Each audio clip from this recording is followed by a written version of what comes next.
Hello, and welcome to the Special Programs Night presentation for IB Language and Literature.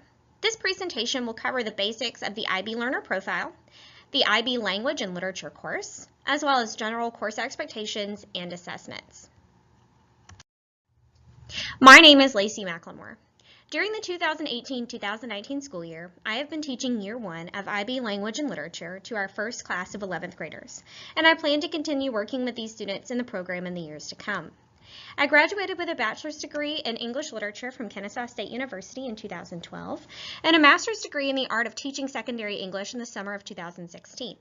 I have 6 total years of teaching experience, counting this year, ranging from elementary school students to high school students. Before I returned for my MAT, I worked in marketing and advertising as well as a freelance copywriter and editor. I am married to my husband, Zach, and we live in Alpharetta, Georgia with the world's best cat, Ernest Hemingway. But enough about me. On to the IB Learner Profile. An important part of any IB diploma course is the IB Learner Profile. These are the characteristics which all IB teachers and the IB program as a whole seek to develop in our students. This learner profile is one of the key differences between AP and IB courses.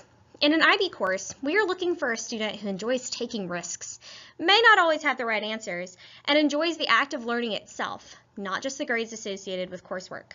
These are students who strive to challenge themselves and their perspectives, as well as demonstrate a reflective, caring, and balanced approach to their learning. In general, if you are considering taking the course, think of the way you learn.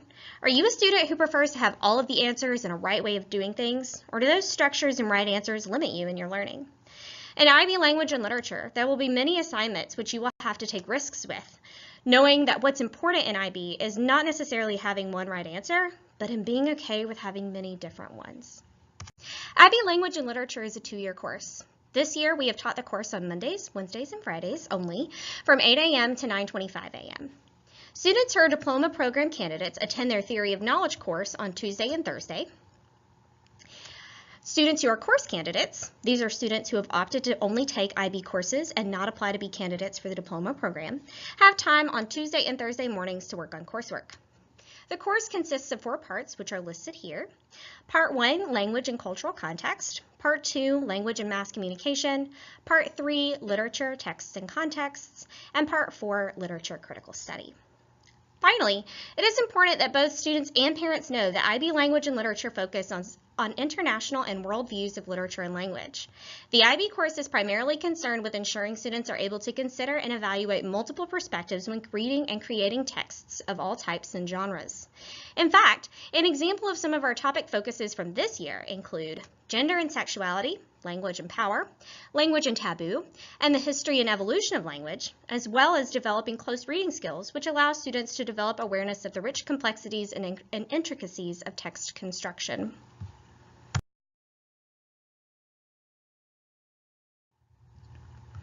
Students will have many different types of assessments during the IB 2-year course, which will fall under 2 main categories: internal and external assessments. Internal assessments mean they are graded by the student's teacher, and external assessments mean the assignment is sent off to be graded by another IB teacher. Both internal and external assessments count toward the diploma program candidates or the course candidates' IB course grade, as well as count as major grades here at Alpharetta High School.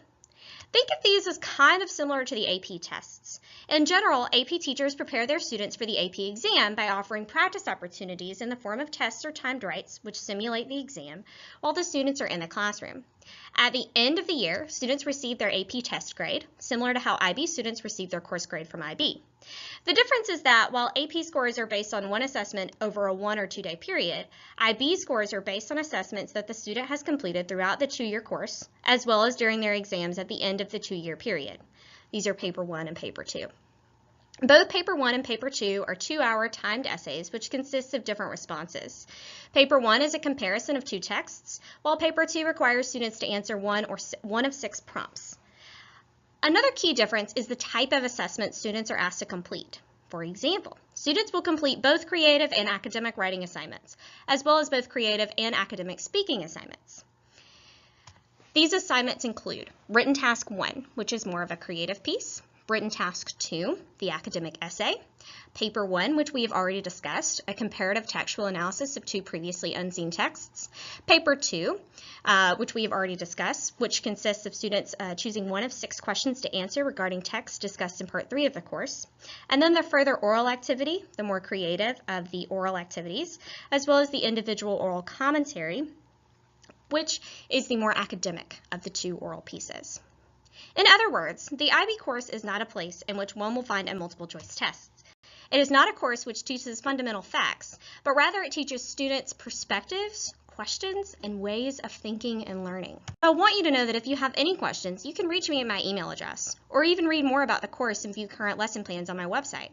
I sincerely hope this video has helped provide you with some of the necessary information you will need to make informed and purposeful decisions about the courses you are considering taking in your junior and senior years.